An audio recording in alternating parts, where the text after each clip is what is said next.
tal? El artículo Electronics Engineering Virtual Laboratory for COVID-19 Pandemic tiene la motivación principal el haber trabajado en línea y compartimos las experiencias que hemos tenido a través de implementaciones de prácticas de trabajo remoto. La presentación la vamos a realizar en este momento una servidora, Laura Jiménez Beristain, y Martínez Verdini Anel. La presentación está conformada con los siguientes puntos. Tenemos una breve introducción donde describimos parte de la plataforma que se empleó en este caso, que sería la plataforma o el software de Proteus, y algunos ejemplos que hemos realizado dentro de las prácticas de laboratorio para las materias de señales y sistemas y de control avanzado. En este caso, el simulador empleado nos permitió en este caso diseñar algunas prácticas que tienen que ver el diseño de filtros pasabajas y su implementación, así como su posterior análisis a través de algunos de los modalidades de medición que nos permite trabajar Proteus y poder realizar un análisis de Fourier. En la etapa de control podemos nosotros realizar en este caso algunas etapas donde podemos implementar algunos lazos de control específicamente para el diseño del control de posición de un motor de corriente directa. Como no íbamos a tener a distancia, en este caso, estos tipos de elementos, los llevamos a nivel simulación para que el alumno pudiera, en este caso, implementar mediciones y poder, en este caso, tener la experiencia que no teníamos la oportunidad de trabajarla de forma física debido a los problemas presenciales que nos impidió en este caso la pandemia, pero lo tomamos como un reto para que pudiera en este caso explotar otros medios de aprendizaje como serían los softwares de simulación de circuitos. Vamos a mostrar los resultados finalmente que se obtuvieron dentro de estas implementaciones. Mencionamos las conclusiones a las que llegamos al final de este trabajo y compartiremos algunas de las referencias que hemos estado utilizando. Debido a la pandemia de COVID-19, muchos aspectos cotidianos cambiaron, entre ellos la forma de trabajar de las instituciones de educación superior. La enseñanza de materias que contenían prácticas de laboratorio tuvo que adaptarse a las condiciones de trabajo remoto. Como respuesta, adoptamos el uso de la herramienta de software Proteus para desarrollar prácticas de laboratorio en el área de ingeniería electrónica. A continuación, se muestran algunas prácticas convencionales presenciales que fueron adaptadas para ser desarrolladas de forma remota en Proteus durante esta contingencia por COVID-19. Se presentan ejemplos de actividades de laboratorio aplicadas al área de control del programa de estudios Ingeniería Electrónica de la Facultad de Ciencias Químicas e Ingeniería de la Universidad Autónoma de Baja California, conocida como UABC, durante 2020 y 2021. La implementación de estas prácticas de laboratorio se lleva a cabo mediante la herramienta Collaborate de la plataforma Blackboard, la cual es el aula virtual institucional de la UABC.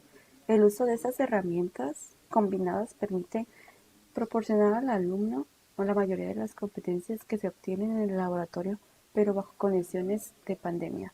Asimismo, sirven de base para continuar aplicándolas en educación a distancia.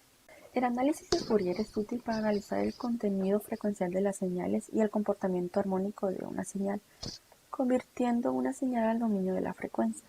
Los gráficos de Fourier representan funciones periódicas que son la suma infinita de funciones sinusoidales relacionadas armónicamente. En primer lugar, vamos a dibujar el circuito electrónico que vamos a analizar para obtener un gráfico de análisis de frecuencias como se muestra en la figura. Este es un circuito realizado en el simulador Proteus. Y luego vamos a colocar un gráfico de Fourier en el área de trabajo. A continuación vamos a colocar las puntas del osciloscopio una vez terminado el circuito en los puntos del circuito a analizar y las vamos a recoger en el gráfico. Vamos a editar las propiedades del gráfico para establecer el tiempo de inicio, el tiempo de finalización y resolución. Y vamos a seleccionar el intervalo de tiempo y resolución que corresponden a la señal a analizar. La figura que se muestra a continuación es el espectro de Fourier. Y este también se puede realizar en MATLAB, en Octave, pero en este caso lo hicimos en Proteus ya que también es posible. En esta sección hablaremos sobre las aplicaciones que hicimos en control. Y explicaremos una aplicación que tiene que ver con el motor de corriente directa. Puesto que estuvimos trabajando en casos pandémicos con aplicaciones para laboratorio, no era posible acceder a material físico, así que recurrimos para construir algunas de las plantas, como sería en el caso de un motor de corriente directa, a circuitos que nos permitieran en este caso simular su dinámica. El circuito en cuestión en este caso corresponde a un motor de corriente directa. La tabla que se presenta en el lado izquierdo muestra los valores que caracterizan en este caso a este motor, tales como resistencia, la bobina, los momentos de inercia, y hablábamos de los momentos de inercia en este caso del motor, propios del motor y la carga. En este caso quisimos mostrar la aplicación de un compensador y vimos el efecto que influye la carga que se le conecta a este motor. El valor que se muestra acá como J subíndice C nos muestran los valores en kilogramos por metros cuadrados, y el otro que aparece como B subíndice C al valor que corresponde al coeficiente de fricción viscosa. Los otros valores nos representan en este caso los parámetros en cuestión que conforman el lazo de control. Se describe en la primera figura el lazo que tiene que ver con el motor, como sería la alimentación, que es el voltaje de corriente, el voltaje de directa, y la salida, que en este caso es velocidad. Los bloques, ya que representa un sistema híbrido, es la sección eléctrica, la sección mecánica. Consideramos en este caso lo que se genera como torque que genera el motor con su respectiva corriente, y la entrada como disturbio, que en este caso sería la carga que se conecta. Hay un pedacito más que se le anexa para ver otro parámetro que sería la posición, así que conectamos a la salida de la velocidad un integrador para poder tener el otro parámetro de estado que sería la posición. La función de transferencia que tenemos aquí mostrada nos representa a la transformada en Laplace de la salida, en este caso de velocidad, y la de entrada, que sería la de voltaje. Podemos observar que es un polinomio de segundo orden. Para fines prácticos en cuanto a reducción de circuito, lo trabajamos como un sistema de primer orden, haciendo que lo que corresponde a la bobina la despreciáramos, haciéndole un valor bastante pequeñito, reduciendo en este caso el polinomio del denominador a primer orden. La intención era para poder implementar un diseño de control donde se pudiera ver el efecto de la velocidad como la constante de velocidad estática, para inspeccionar en este caso el error estático de velocidad. El circuito que tienen en la parte inferior es el circuito que nos va a representar en este caso a ese motor de corriente directa, cuya entrada es el voltaje, cuya salida, que está marcado como voltaje VA, me va a representar a este esquema de lazo de los bloques del motor de corriente directa, cuya salida es la velocidad angular.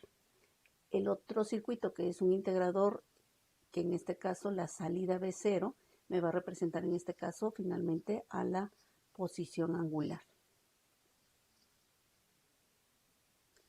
En la siguiente diapositiva tenemos en forma desglosada al primer circuito, que también es un integrador pero limitado. En este caso lo conforman dos resistencias y un capacitor.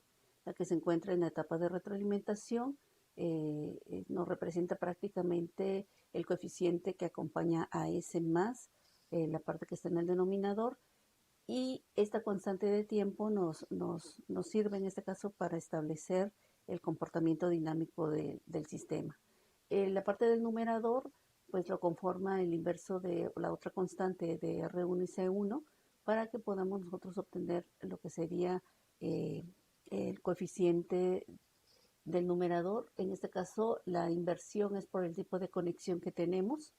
El segundo integrador nos representa en este caso otro coeficiente con el producto de R por 1 y C1 para que su inverso nos dé el coeficiente. El producto de estas dos funciones de transferencia, como las dos son negativas, nos daría una función de transferencia positiva, y estaría formado en este caso por una ganancia que le estamos llamando K, y en este caso por un integrador multiplicado por S más A. A en este caso va a quedar representado por el inverso de R2 y C1.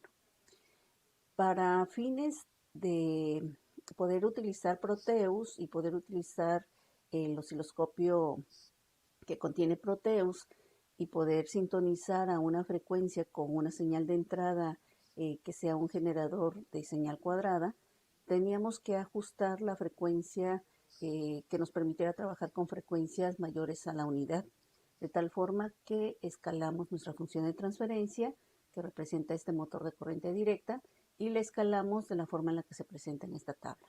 Lo mismo hicimos en el caso del compensador que diseñamos para poder en este caso trabajar con un tiempo, en este caso un periodo muy pequeño, y nos implicar en este caso una frecuencia un poquito manejable del orden de los 80 o 100 Hz.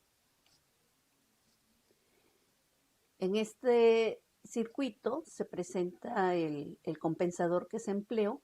En este caso el compensador está formado por dos amplificadores operacionales. Ambas redes, la primera nos va a poder en este caso permitir el ajuste de lo que sería el cero y el polo que conforma este compensador, y el segundo bloque nos permitirá ajustar lo que sería la ganancia del compensador.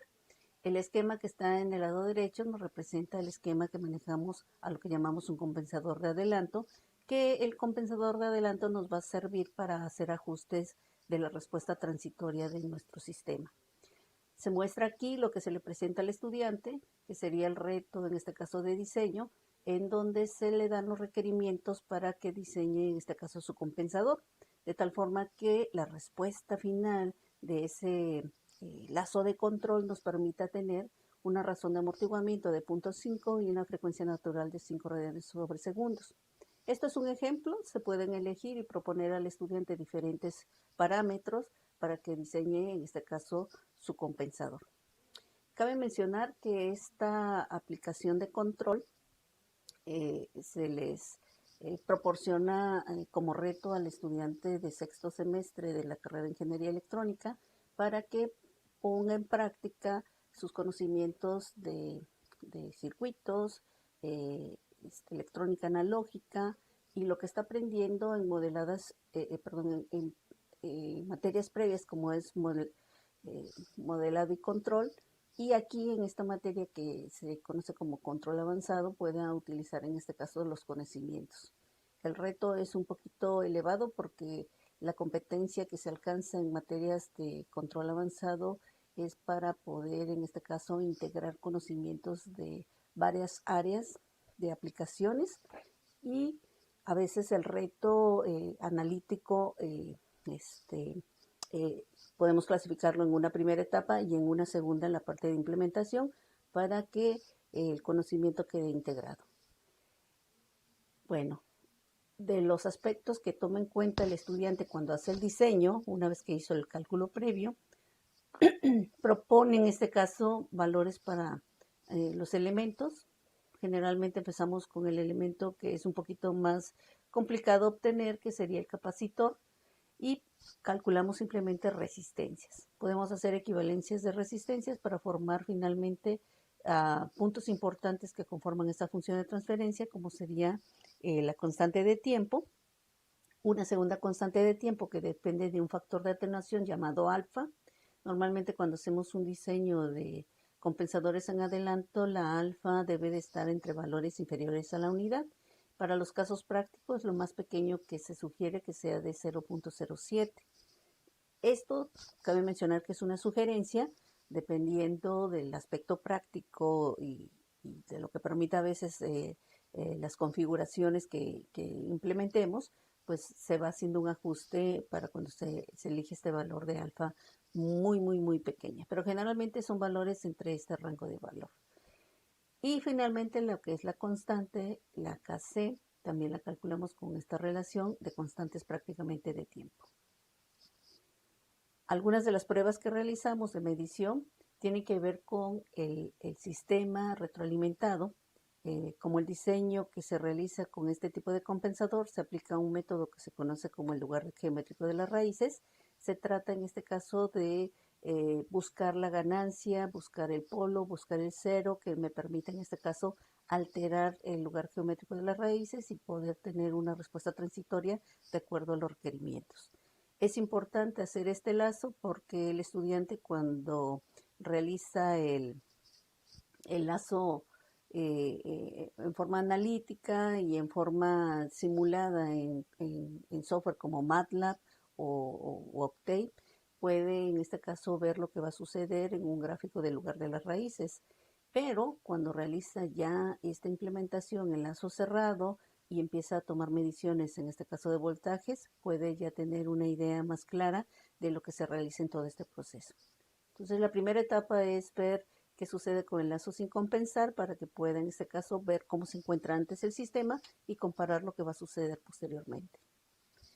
En esta segunda etapa se muestra lo que mencionamos, se conecta previamente el compensador ya diseñado al sistema, se hace el lazo cerrado y se analiza ya con Proteus, en este caso, el circuito. Aquí pueden ver en el gráfico la respuesta que se tiene del transistorio sin compensar y la respuesta que se tiene del compensado. Obviamente, si se pusieran ambas señales al mismo tiempo, se pudieran ver y contrastar las similitudes y diferencias que tiene. Pero simplemente acá comparamos la señal de entrada con la señal de salida, medimos en este caso, que es otro de las competencias que también se desean alcanzar, que sería el uso de mediciones, el uso de instrumentos cuando estamos en el caso presencial, pero que también lo pueden hacer en el caso virtual con un osciloscopio para que puedan medir lo que sería el sobreimpulso, los tiempos en el que ocurren tiempos significativos como sería el tiempo pico, el tiempo de establecimiento o el tiempo de levantamiento.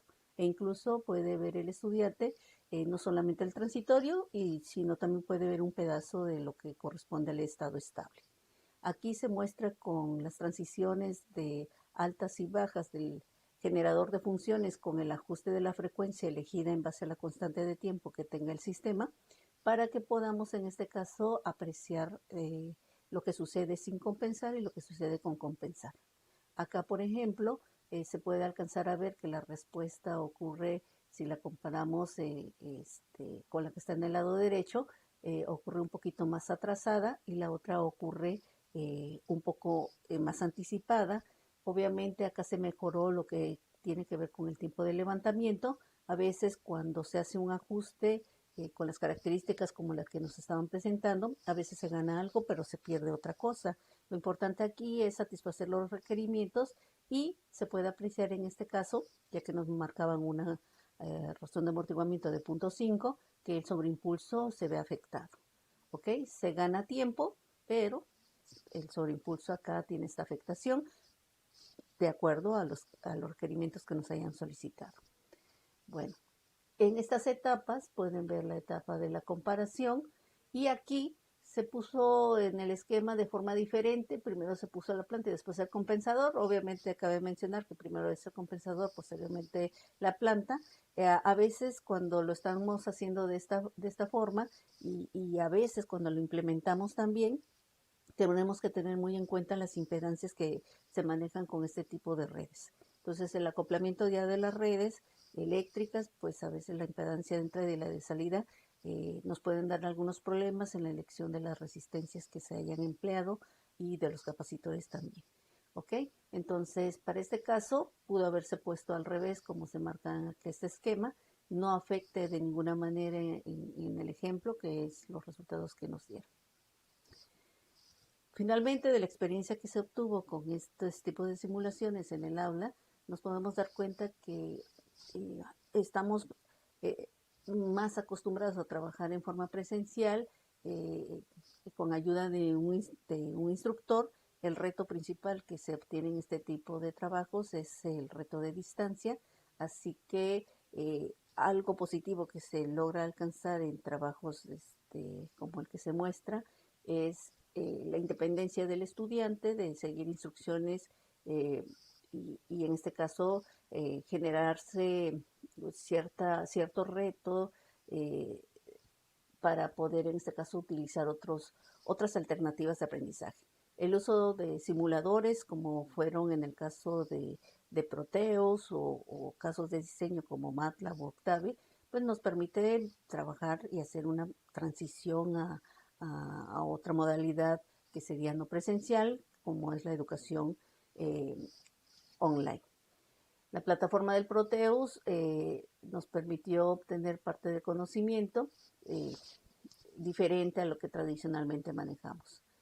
La experiencia que han tenido ya el estudiante, a pesar de que no estamos en una forma presencial, tiene que ver con aspectos tanto de diseño como de simulación, y llevamos también a una implementación a través de una circuitería de amplificadores operacionales y circuitos que nos permitieran en este caso simular alguna de las plantas que cotidianamente podríamos trabajar en forma presencial. Así que pudimos realizar lazos de control, en este caso de posición, para modelar en este caso un esquema que responde a un motor de corriente directa.